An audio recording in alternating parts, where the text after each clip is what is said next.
Emakhosini Camagu Lisedi Lehanya Umhlambululi Samba Singamabutho.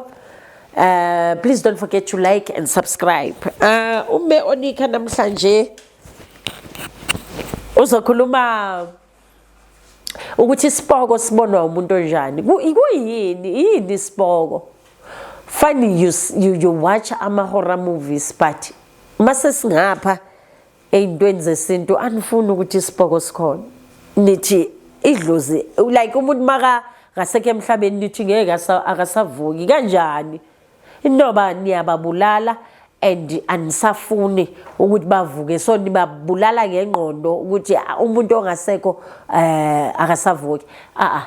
Ithinge nicacisele isipoko asina noma ubani osibonayo. Is not one glove fits all. And kuyafika isikhathi kulaba abathi baneziphiwo kodwa basesestradeni basahamba istradi like badakwa baya emathaveni noma abantu bestradi nje bemijolo. Uma umuntu onjalo sizokuthola lapho. That is the first sign you must know ukuthi no kukhona isiphiwo esikuxhumanisa nabangasekho. Kanti nedlozi lakho liyakuthengisa makunjalo. Idlozi liyathengisana likuhluphekise ngezipoko zabanye. So kunemindeni enjalo. Like for example my family abantu vele abahlangabezana nezipoko kodwa masihleli sikhuluma sizibona due to into esiyiyo ngaleso sikhathi. Like for example me I won't say ukuthi ngibona izipoko ngibona masibiza ama-spirits akini. Like for example njoba ngihlola ngomsamo ngicela isibongo saka mama nesikababa ngibiza abakamhlongo ngibiza abaka Mbulaya phezulu kwesizukulwane senu esingu Siphesihle then bazo appear ngiza ngobuhle ingane yenu ucakekile ngicela ngifuna nize nikwate njalo nikhala ninjalo ukuze sizokwazi ukunilungisela ukuthi nizohlaliseka. Bazovela yize angeke bavele babonke ispirit esi-available ngaleso sikhathi esikamkhonza sizovela. Sikuvela kuphi esayidini labo baba mkhulu ngabe kenze njani phezulu ingakho ngeke ngihlole phambi kwakho mina ngoba ngathi ngiyislimba phambi kwakho cause ngizobe ngikhuluma ngento ongayiboni akithi. So ingakho ngisho ngithi isipoko is not for everyone. Kungani kimi abakini mangibabiza beza kodwa wena mawubaphahlela bangezi. So uyayibona ukuthi it's meant for certain people. Kunabantu vele abament ukuthi babone lonto. Emndenini wami mawuthi uyabheka ngizobala abantwana esiphume esiswini esodwa. Sinto yodwa like ukuthi nje laba bafana bazenza bo clever too much. So izipoko zibathola kuphi ejwaleni zibathola kuphi zibathola baphuzile. So ingakho izitori zethu zingeke zifane ngoba ezethu zisithola vele silungisela abantu. Izipoko nina nicabanga ukuthi isipoko singo 0012 ohlukanisa ikuseni nobusuku. Imimoya noma ubani isikhathi khona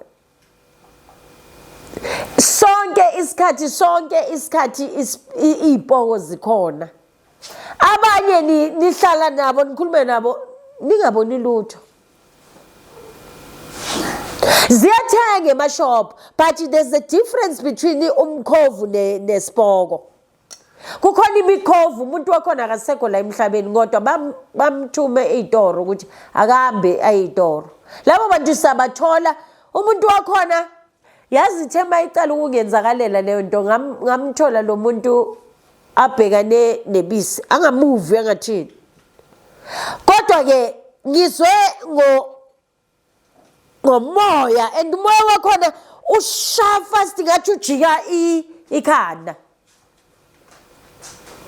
So ngaloko kukhane ke uzobona ukuthi okay umnothise so seyenzakalela kaningi. So ngizwe mangithi izipoko zithola noma kuphi noma ubani isikhathi. Ama-accident, they are even worse. I exercise umoya wami konke indawo la ngiyakhona nezinto ezingehlakalelayo. Asikudala nje kumanje. Mina ngiyayisaba imoto esipitayo. Kwayona mina like ngisaba ispeed. Though bathi mina ngidrive fast but ngiyasaba ispeed. Kule taxi bengikuyo besinomama ubebekelwe i-accident. Kungani ngisho njalo? I-accident yakhona iqhamuke njengomoya wesipoko.